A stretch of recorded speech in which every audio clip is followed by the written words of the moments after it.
Anfield is bracing for a summer of total chaos. From Alisson Becker's shocking admission about sitting out games for the World Cup to a record-breaking £130 million hijack for the next Moises Caicedo, plus the truth behind Rio Ngumaho's Bayern Munich promises and a sensational Darwin Nunez twist. Is the Iraola revolution about to lose its biggest stars? We are breaking down the high-stakes transfer shakedown at Liverpool right now. Hijack the deal. Liverpool urged to break the bank for £130 million Man City target to fix a soft midfield.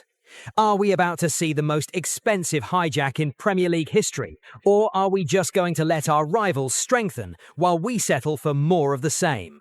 The message from club legends and pundits is loud and clear. Liverpool are lacking a certain profile in the middle of the park, and if we don't act fast, Manchester City are going to snatch away the one player who could truly transform our engine room. We've got talent in abundance, but do we have the muscle and legs to actually compete at the very top again? The context here is a stark warning from former Red Don Hutchinson. He's pointed out that while we have Adam Whartons, in the form of Gravenberch, Jones and McAllister, players who are technically fantastic, we are missing that Moises Caicedo profile. Remember when we missed out on Caicedo and Bellingham? We ended up with a midfield that some describe as too lightweight. Before, we were the most physically imposing team in the land. Now we are being urged to break the bank to find the missing piece of the puzzle, Elliot Anderson. The drama involves a potential £130 million bidding war with Manchester City. Nottingham Forest are reportedly holding out for a British record fee for Anderson, and City have already had 2 bids rejected, including one worth a staggering £120 million. The conflict for Iraola is whether to convince the hierarchy to smash our own transfer record, the £125 million paid for Alexander Isak, to beat City to the punch. It's a high-stakes tactical decision. Do we stick with our current crop of technicians, or do we bring in the muscle that Forest's fulcrum provides? The facts make a compelling case for Anderson over other targets, like Adam Wharton. Anderson didn't miss a single Premier League match last season and put up superior numbers in almost every category. He found the back of the net 4 times compared to Wharton's solitary strike and boasted a significantly better conversion rate, 9.1. More importantly for the Reds' porous midfield, Anderson won more than double the fouls Wharton did and ranked higher for both aerial and ground duel success. He completed over 1,000 more passes with an 85.4% accuracy. He isn't just a destroyer, he's a proper footballer. My honest take, if we want to get back to the pinnacle of the game, we need that profile back in our midfield. Wataru Endo is a warrior, but he's entering the final years of his deal, and we need a long-term solution. Anderson is the type of player who would give our creative stars the freedom to actually play. £130 million is beads and mirrors territory for most clubs, but for a player who won't miss a minute and wins every duel, it might be the only way to catch City. Should we break the bank for Anderson, or is £130 million just absolute rubbish for one player? Salah hair found? Liverpool given the green light for £70 million PSG star as McAllister exit talk explodes. Is the hunt for Mohamed Salah's ultimate successor finally over, or are we about to see another massive name sacrificed to fund the Iraola revolution? The corridors of the AXA training centre are buzzing with news that a genuine superstar from the French capital could be on his way to Merseyside. We've been crying out for a wide man who can take centre stage and lead us into this new era, and it seems the perfect opportunity has just landed in our laps. But as always at Anfield, one door opening might mean another one is slammed shut for a current fan favourite. The backstory here is one of stalled progress and a logjam of talent over at PSG. Bradley Barcola is a proper player, a 23-year-old flyer who would be a starter almost anywhere else in Europe. However, he's currently blocked by a fearsome attacking lineup that includes Ousmane Dembélé and Désiré Doué. Before now, he was seen as untouchable, but with contract extension talks hitting a proper stalemate and the player wanting assurances over game time, the European giants have reportedly opened the door for a reluctant sale.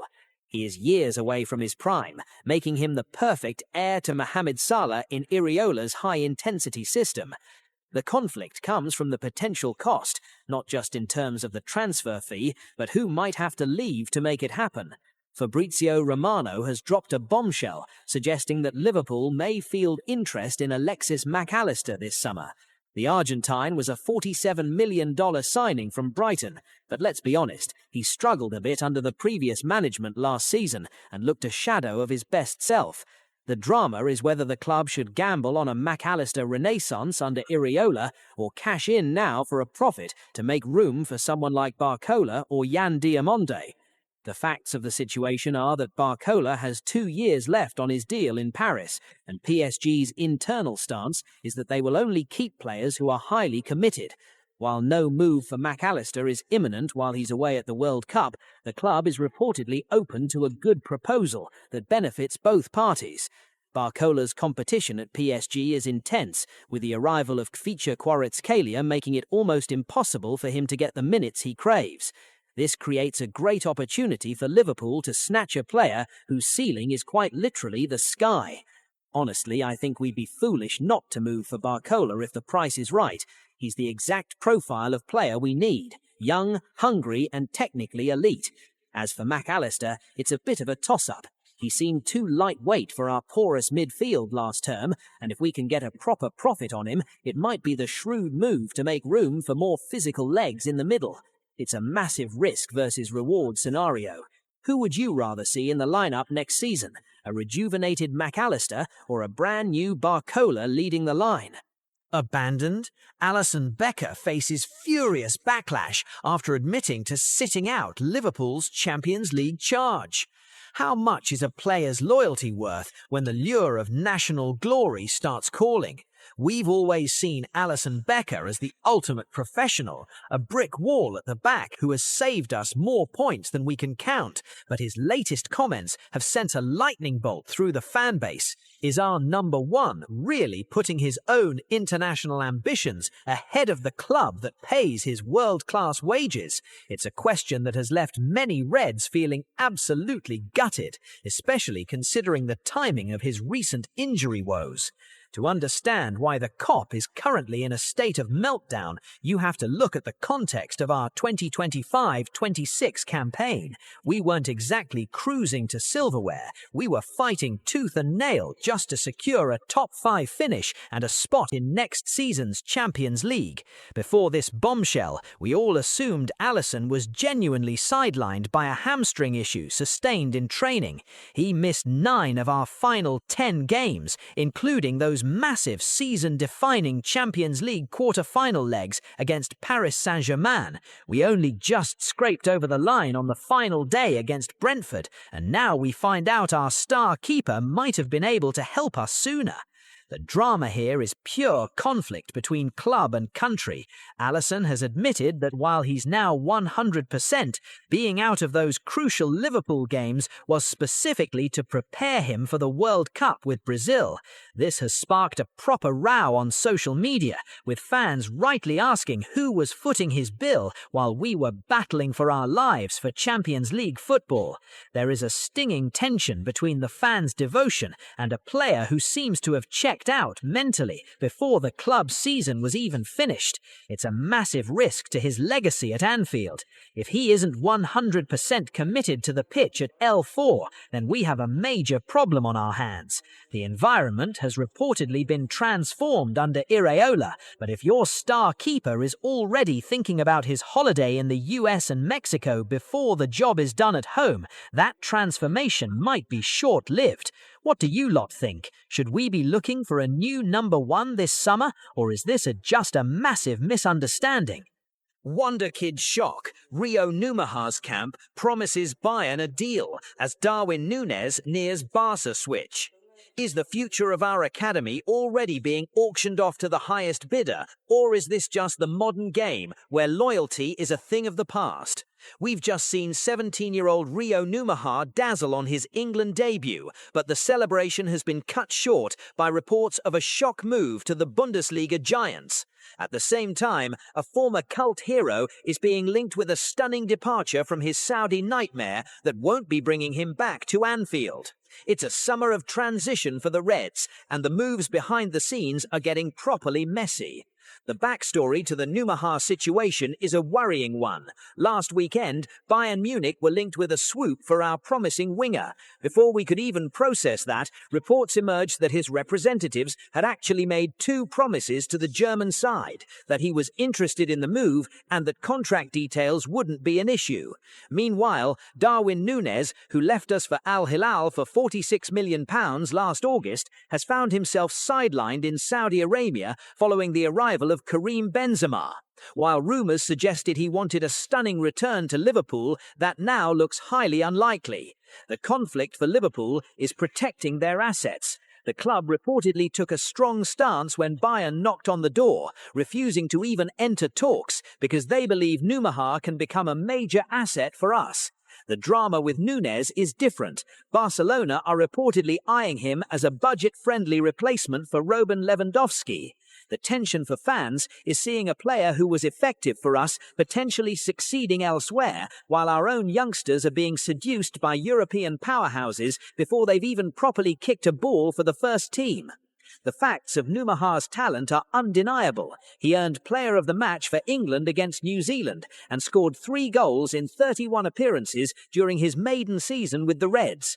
As for Nunez, he cost us an initial £64 million from Benfica back in 2022, and while he was effective, Michael Owen remains unconvinced that he'd be a good fit for Irola's specific style of play.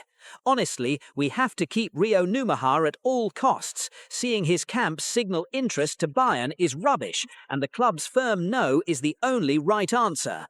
As for Darwin, a return was always a bit of a pipe dream. If he goes to Barca, good luck to him, but we need to look forward, not back. What's your take? Should we bring Darwin back? He's coming home. Kwanzaa breaks silence on £55 million Liverpool return and World Cup call-up. Could we be about to witness one of the most sensational homecomings in recent Anfield history, or is the door firmly shut on a player we probably should never have let go in the first place? It is the burning question on every Liverpool supporter's lips today, as Jarell Kwanzaa, the lad who traded the Merseyside rain for the Bundesliga lights, has finally spoken out about his future and that massive World Cup call-up. We are looking at a situation where a boyhood fan has turned into a European heavyweight, and the hierarchy at Anfield might be looking at their bank balance, wondering if a £55 million mistake is about to be corrected. The backstory to this one is a proper what-if tale for the recruitment team. Just 12 months ago, Kwanzaa made the really tough decision to walk away from the club he'd been at all his life. He knew he needed to be playing week in, week out to stand any chance of making Thomas Tuchel's England squad, and he felt he had to leave the nest to prove he was capable of playing at the highest level. He took a massive gamble by moving to Bayer Leverkusen, and it has dividends handsomely. He's been a regular in the Champions League, testing himself against the best in Europe, and that consistency has landed him a seat on the plane to the United States for the World Cup. But here is where the drama intensifies, the conflict between staying put and returning to a club in transition. While Kwanzaa is keen to stress that his growth comes from hard work and grafting rather than just the environment change, the rumours of an Anfield return refuse to go away. There's a massive tension regarding our defensive line under the new gaffer Andoni Iraola. With the news that Liverpool may have already agreed to terms over a $74 million transfer option to bring him back, the pressure is mounting. Does Kwanzaa want to return to a side that missed out on Champions League football next season, or does he stay in Germany, where he's already conquered the European stage? The facts of the matter are quite staggering when you look at his development. Kwanzaa has become a firm favourite of Thomas Tuchel due to his tactical flexibility, proving he's just as comfortable at right back as he is at centre half. Over the past year, he's featured across the back line, even adapting to a back three at Leverkusen, where he often drifts into those right-back positions we know so well at Anfield. He's 23 years old, homegrown, and has been part of an England defensive unit that kept a clean sheet throughout the entire qualifying campaign. He's no longer a prospect, he's a finished article who's virtually guaranteed minutes at the world's biggest tournament. My honest take, letting Kwanzaa leave for Leverkusen was a bit rubbish, but paying £55 million to bring him back might actually be the smartest bit of business we do all summer. We need a player who understands the Anfield way, but has the European steel that Kwanzaa has developed in the Bundesliga. He's a proper player who can cover multiple positions, which is exactly what Iriola needs for his fierce aggressiveness on the pitch. If we don't trigger that option, we're letting a future England captain slip away for good. But I want to hear from you. Is paying £55 million for a player we developed a masterstroke of recruitment or a total embarrassment for the club? Let us know in the comments.